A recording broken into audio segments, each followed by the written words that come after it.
do still play though. I just haven't recorded anything. So I figured it could be fun to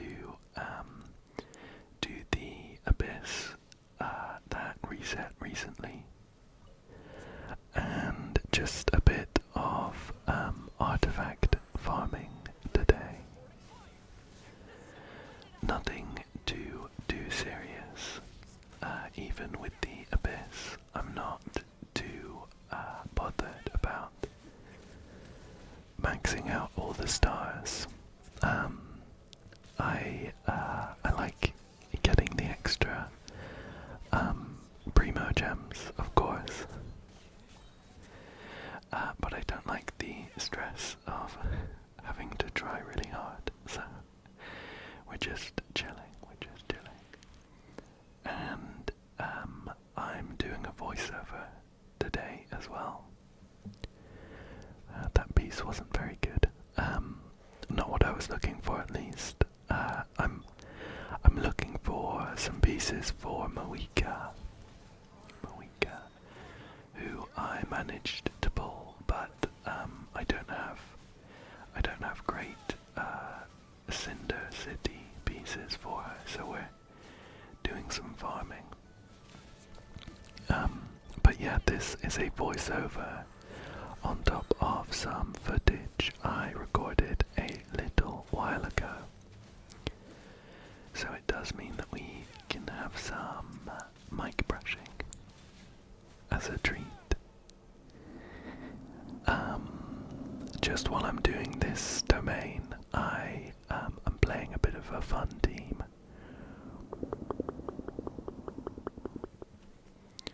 Defense percentage and crit rate, not really what I'm looking for as well. I really like Ridesley, and I have him at C1 as well, but I don't use him too much. So I thought this would be a good excuse to play him in this domain where I think pyro reactions are boosted or something. So I've got him here with Moika. We've got energy recharge and 2 flat stats. Not great. I've got him here with Moika, Toma, and Kazuha. I really like playing him with Toma because his playstyle suits Toma's shielding abilities perfectly. I have Toma at C6, and his C6 is a good one that boosts, I think, normal and charged attacks by something like 15%, maybe 10%, something like that. And it boosts that whenever you get a shield. We have an Animo damage bonus goblet there, but it's not a Cinder City one. I am locking it though. It could be good on Jaska, for example. Yeah, Thomas C6 says something like every time the active character gets one of Thomas' shields, which you basically get every time you do a normal attack, it boosts their normal and charged damage for a while, so I really like how he works with Ridesley. What have we got here? Not great.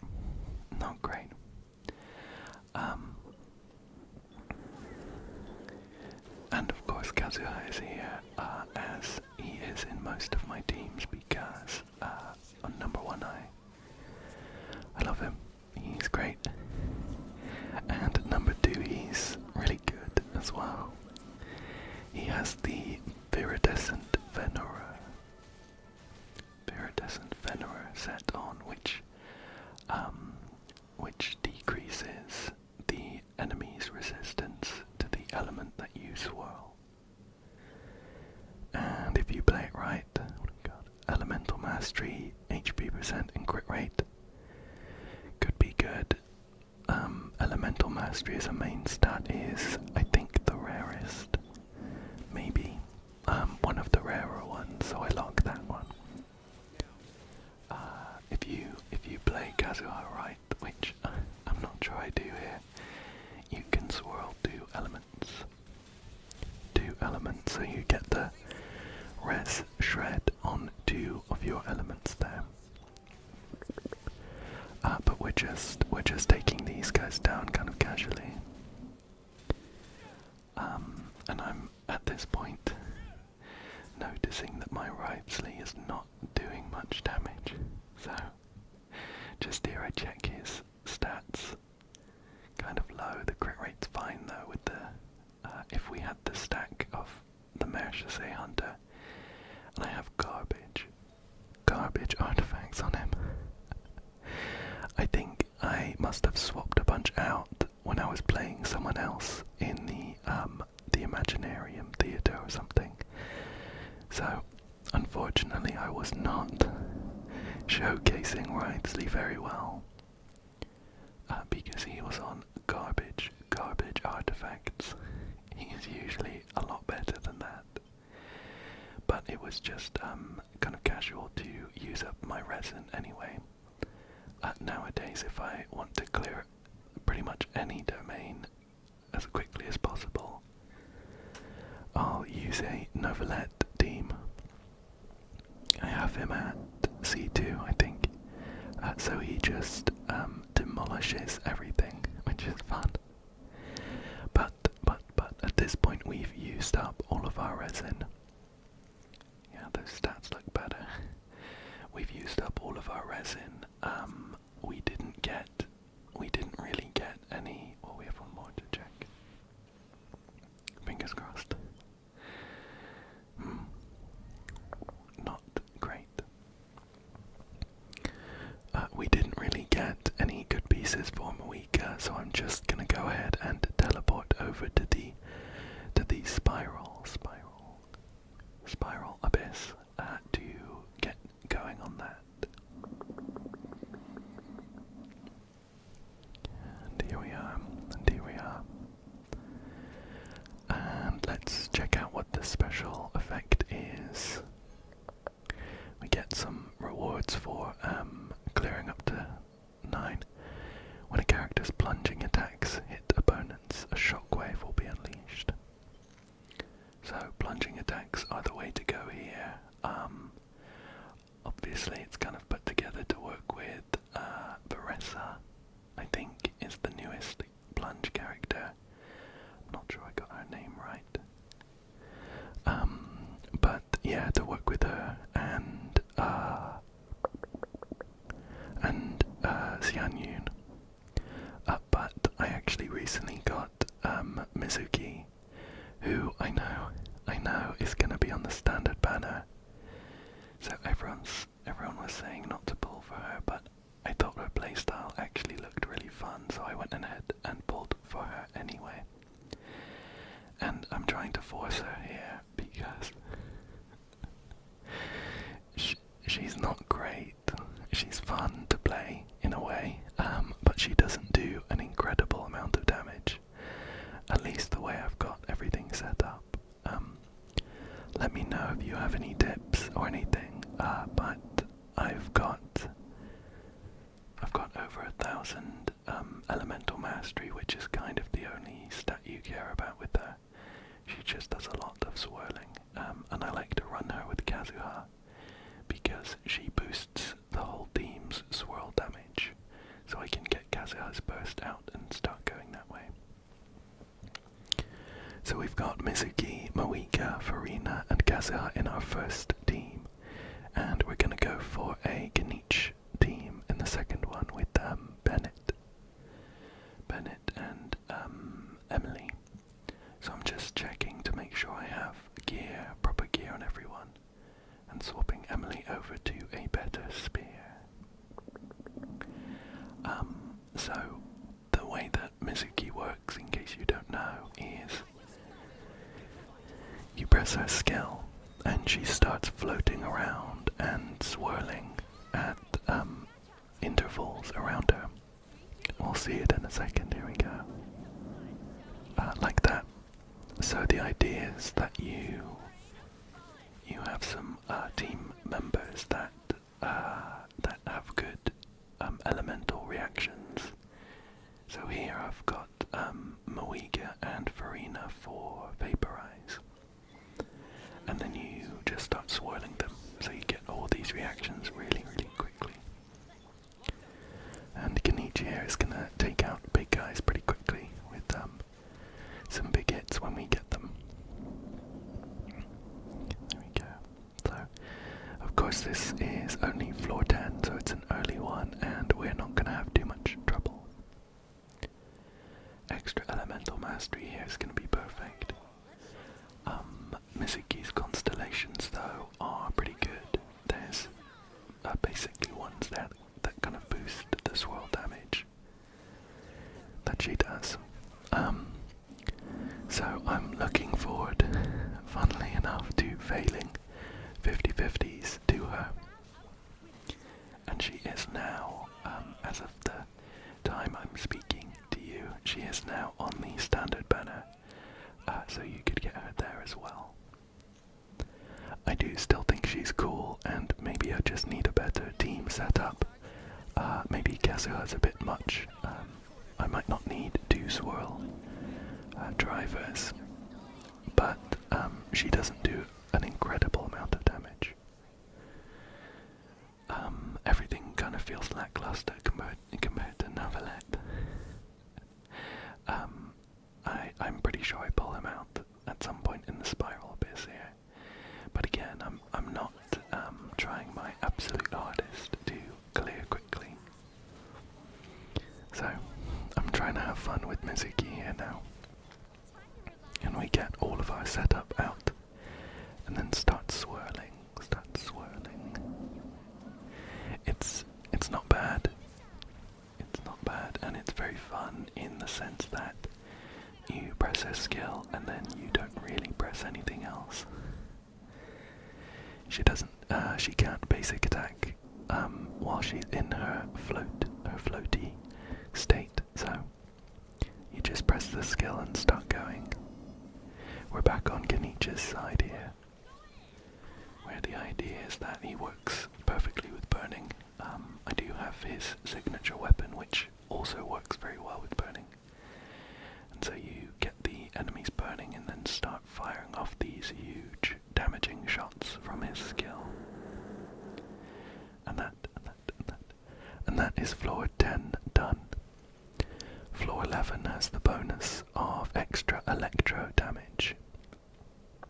So I'm just checking the enemy lists here, and I can't remember what I go for. Let's find out.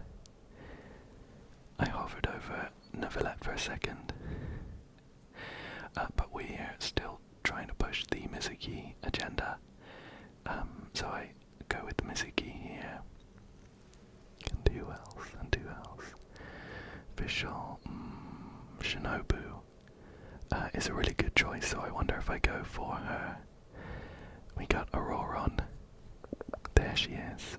Shinobu and Moika as well.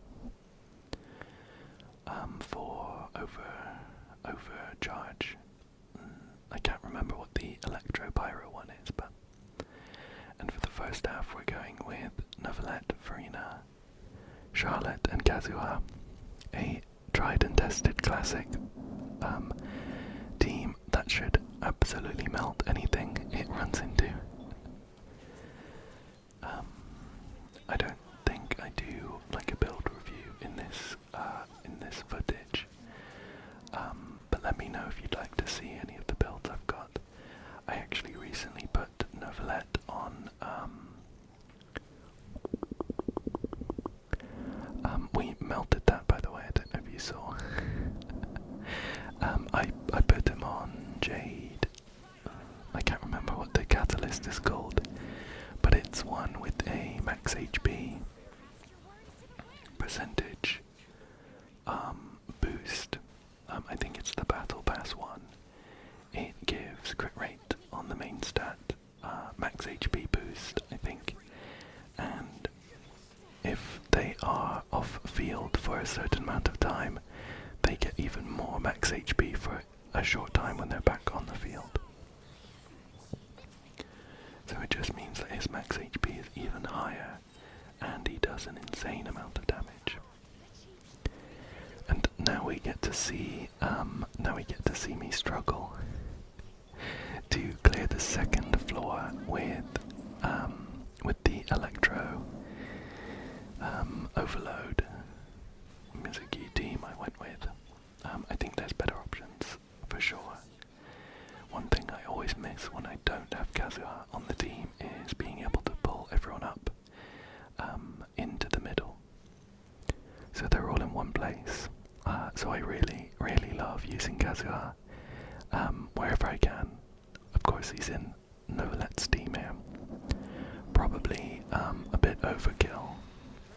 We don't strictly need him for the shred here because Novelette does such a good job of melting everything.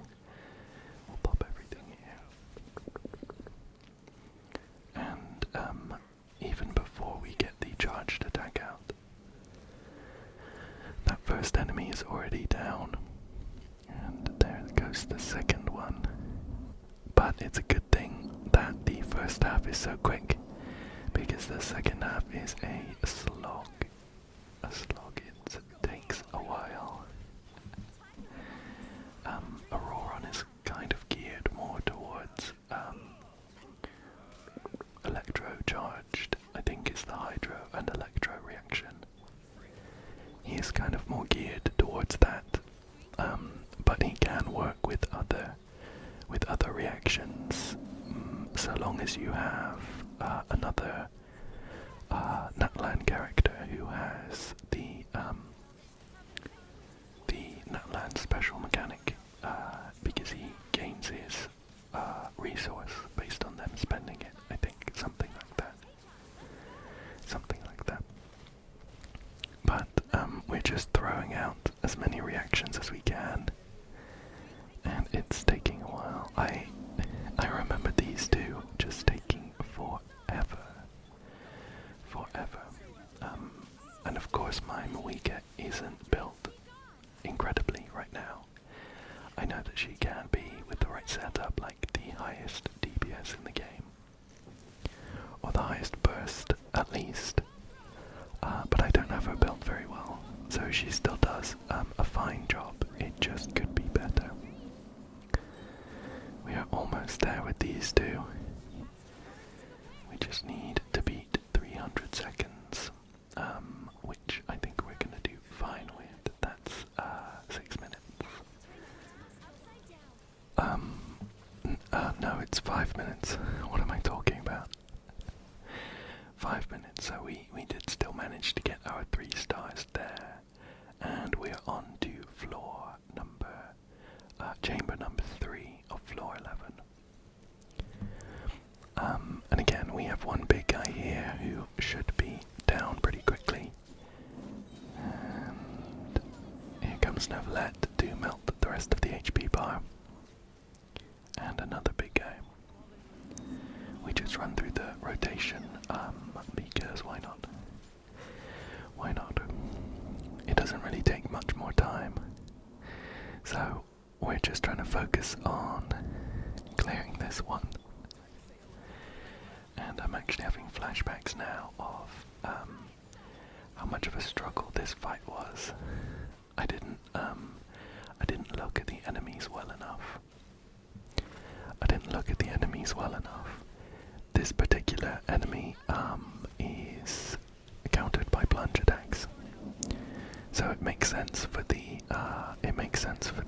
abyss that we're on with the plunge attack bonus.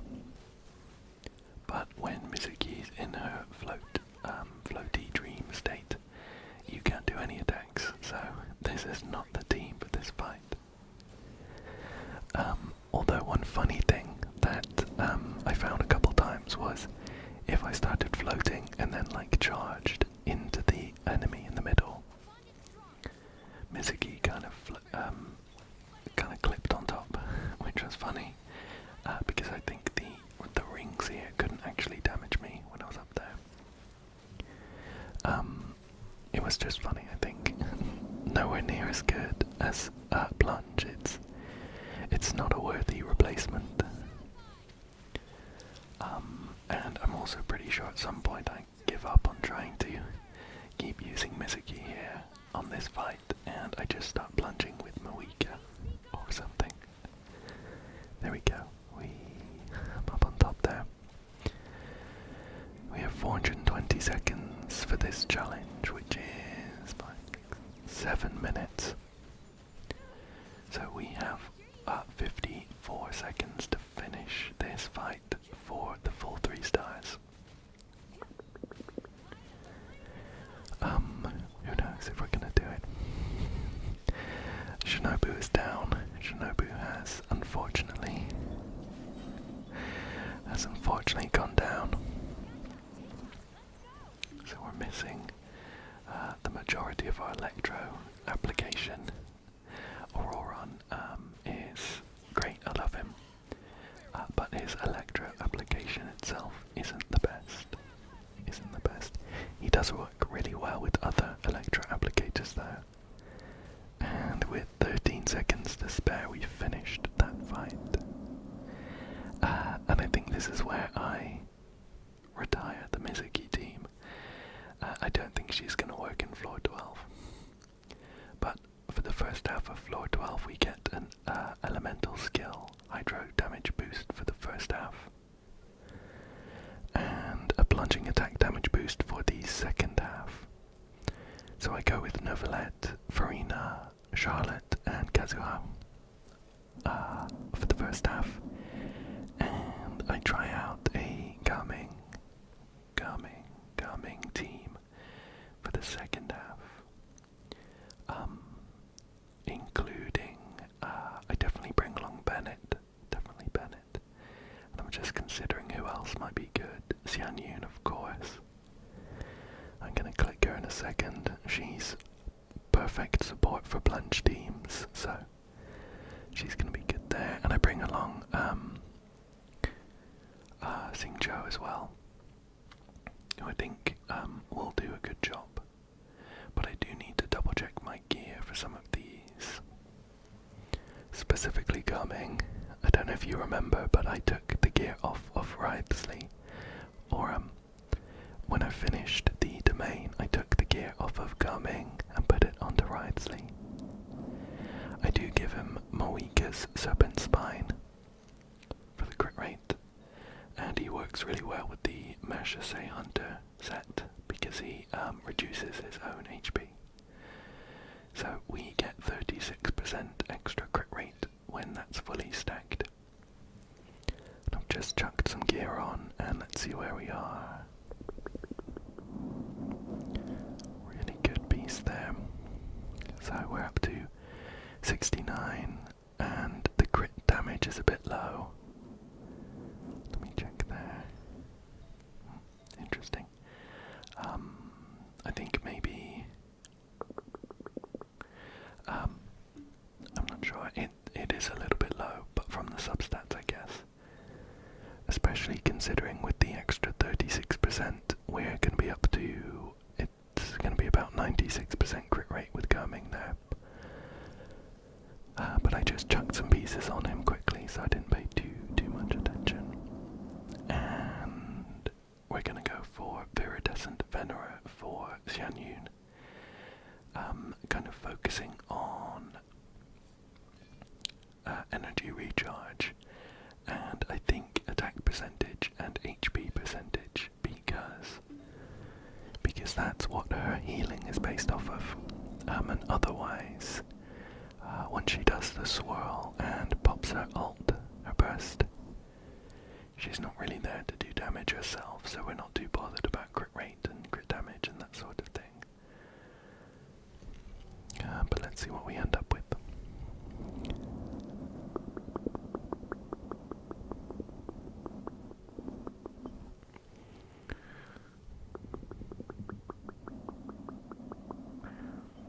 We're going with an HP percentage Sans to boost our HP, and we're up to 20,000. I'm pretty sure Xingqiu is already built, so we don't need to worry about him, and we can go directly into the fight. And again, I'm not so worried about the first half. The Novelet team should be fine with pretty much everything, as long as it's not like a water elemental. As long as it's not immune to hydro damage. So we're just gonna take down this big guy. Of course, floor 12. Floor 12 HP pools are quite high, so these guys do have a lot of HP. And these two have managed to get their shields off, which should slow things down a little bit. But not too much. It just means that we need to get their shields down with reactions, and the damage won't matter until they're down. And here we go, just the last guy there. I want to give myself as much time as possible in the second half. Gosh, he was holding on with his electro shield there. I think switching to Charlotte would have been a better option for the reactions there. And we're taking down this, it's an enemy from Natlan. I can't remember exactly what it is. Is it like a Wyob spirit or something?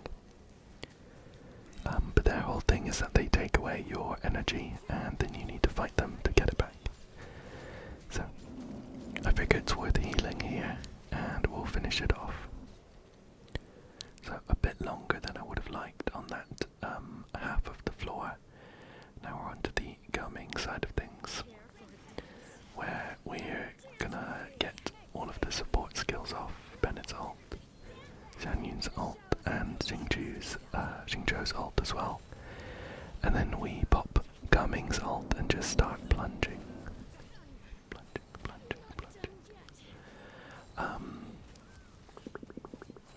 The damage here is okay. It's okay. It could be better. I'm sure it's down to the crit rate, to the crit damage, the low crit damage. I do have my Gaming at C6, which I think gives extra damage on his plunging attacks during his ult, I think, and maybe even crit rate. I'm gonna have to check. I might have capped on crit rate unnecessarily, but at the moment we're doing like 35 to 38k on each plunge, which is okay. I think it'll do the job here. Oh, there was a 44. Just looking at the big numbers pop up. Another 44. 45. Wow. So not too bad when we have Bennett's ult and everything out. And the Pyro Res Shred from Xianyun's Viridescent Venera set. But we have unfortunately taken too long for 3 stars. So let's see if we can beat the 5-minute timer for 2 stars at least.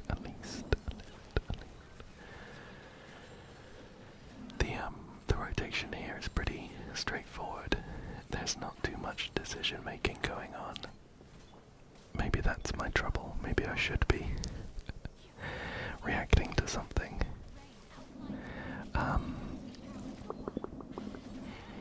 I'm pretty sure that, looking at this now, I'm pretty sure that the Jade Bloom Terror Shroom needs Electro. I think Electro reactions to knock it down into its weakened state. Something like that. Sometimes I'm not entirely sure how these bosses work. I just kind of brute force my way through, which isn't great, but here we are. Being weak to Electro reactions makes perfect sense, considering Barissa, I think that's her name, is on banner.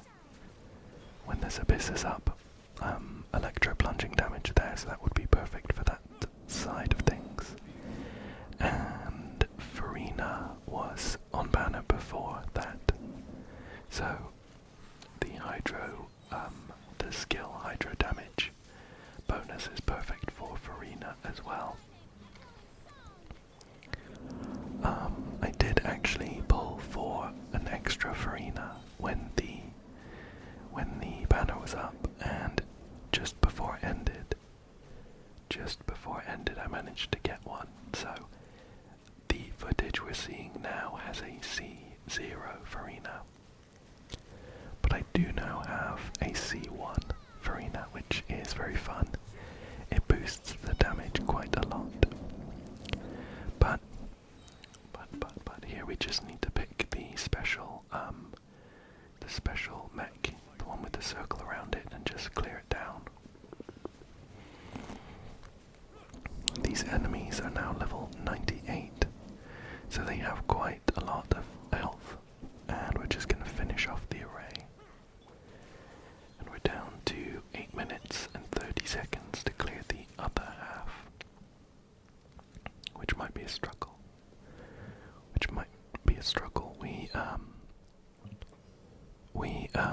We have 7 minutes again. 8. Gosh, 300 seconds is 5, and then we have another 3 minutes up to 420. 2 minutes. So 7. A tangent, but it never makes sense to me when things like this list the time you have in seconds, but the big timer at the top is not in seconds, it's in minutes and seconds. Why not just tell me the minutes so I don't need to do the conversion? But it's a very minor gripe. This Tomb Guard of the Desert King is another boss, like mini boss, that I have never taken the time to fully understand and remember how to beat. But again, it's electro reactions that we were actually looking for here. Gears towards Veressa, of course. So we were bound to struggle a bit with Gaming, but we did, I'm pretty sure. If I saw that right, I think we hit like a 123k crit with Gaming. I might be imagining that because this fight was brutal. It took a while. We haven't hit 7 minutes, of course. We've lost our third star. And there's at least like 3 more rotations of the Tomb Guard coming back. Here, we are not doing too much damage each time it's vulnerable. But thankfully, when it is, our hits are quite big. So it's less than half HP now, but we haven't quite hit 2/3, I think. So I'm expecting to have to do that 2 more times. And we only have 1 minute to do that if we want the second star, so it's gonna be a push. I would of course need to bring some electro damage if I were to redo this. But hindsight is 20. Hindsight is 2020. And sometimes I like to go into these things without kind of looking into them too much. But I definitely should have checked the enemies better. So we have another cycle to go, and we have 25 seconds to do it in for the second star. What do you think? Are we gonna make it? My vote is no. I don't think we do. And that's before we even get to the third boss, who is another struggle. But that's a spoiler. We've lost that second star now, unfortunately. But not by long. We only took 8 seconds longer.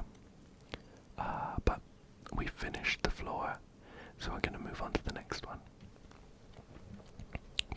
nice and comfortable Novelette team where we're fighting a couple of level 100 enemies. So the HP is going to be pretty big, but thankfully we have the damage to melt them. And we have some of these Avatar of Lava or something, I think they're called. But they're also pretty susceptible to Hydro, so we cleared that nice and easy. And finally we have the Emperor of Fire and Iron, who again should not be too much of a struggle.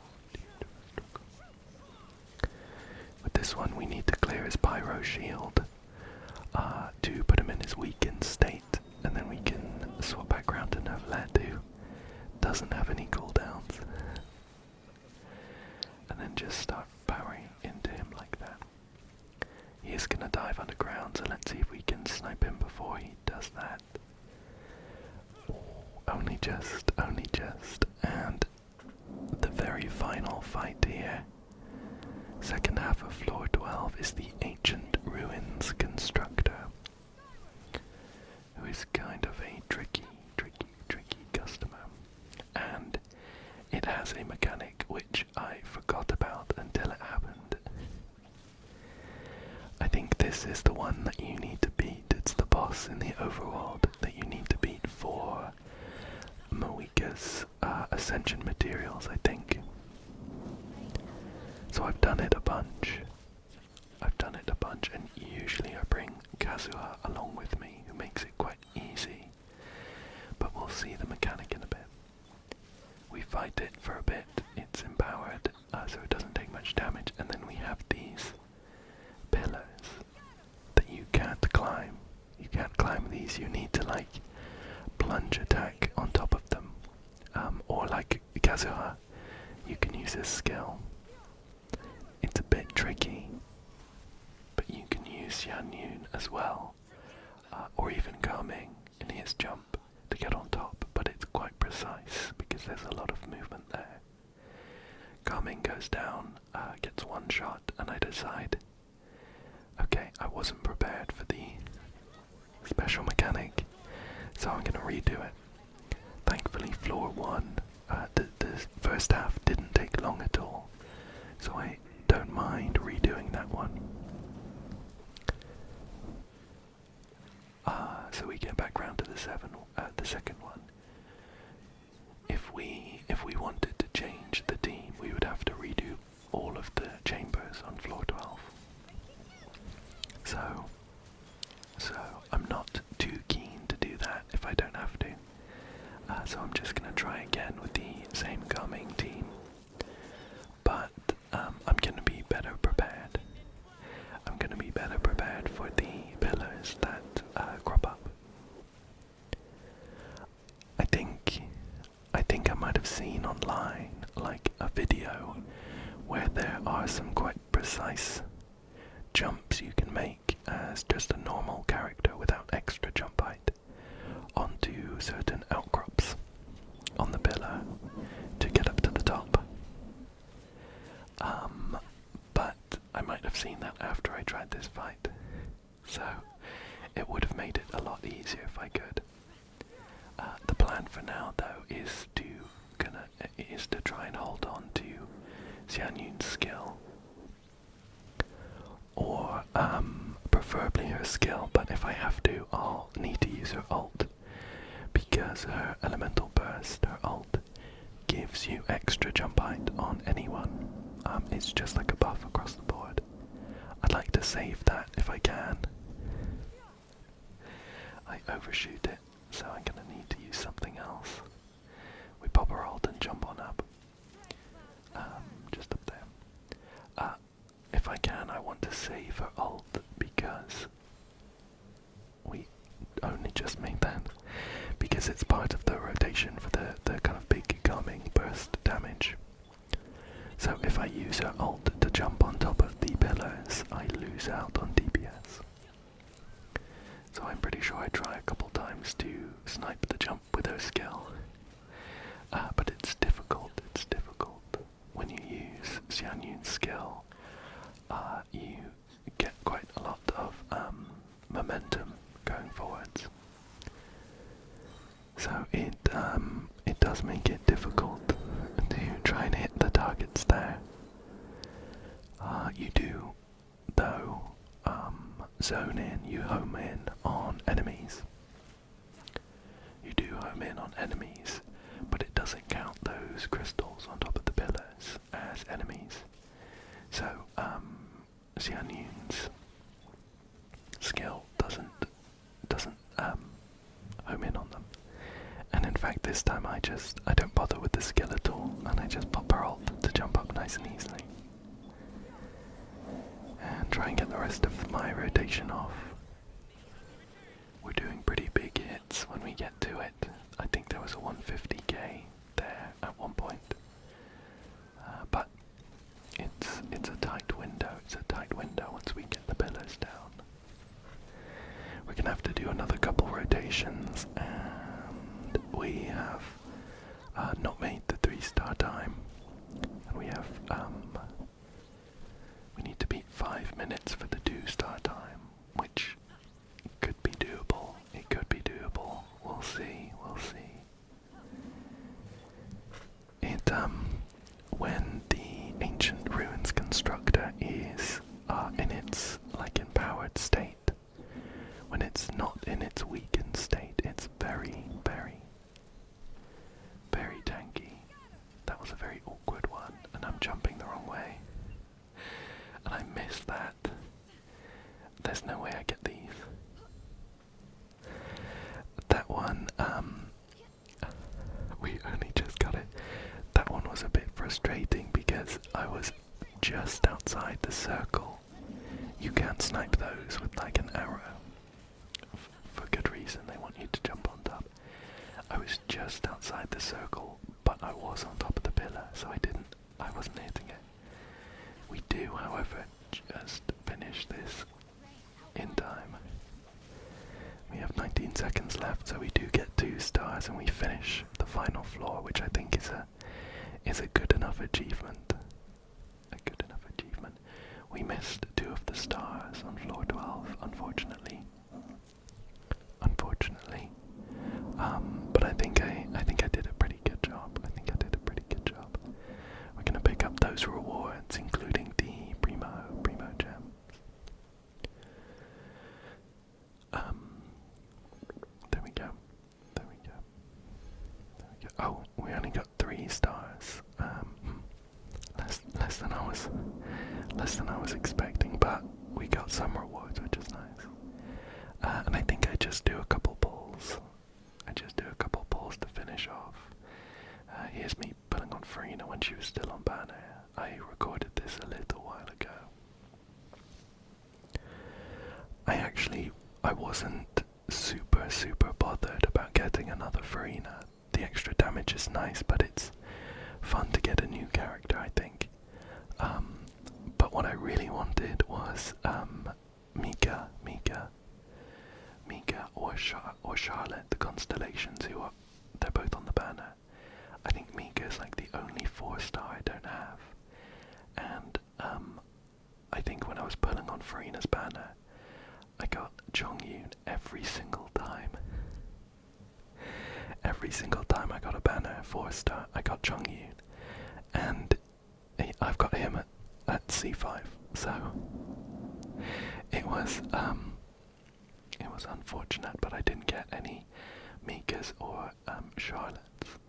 But at the very least, I did have fun with the Spiral Abyss.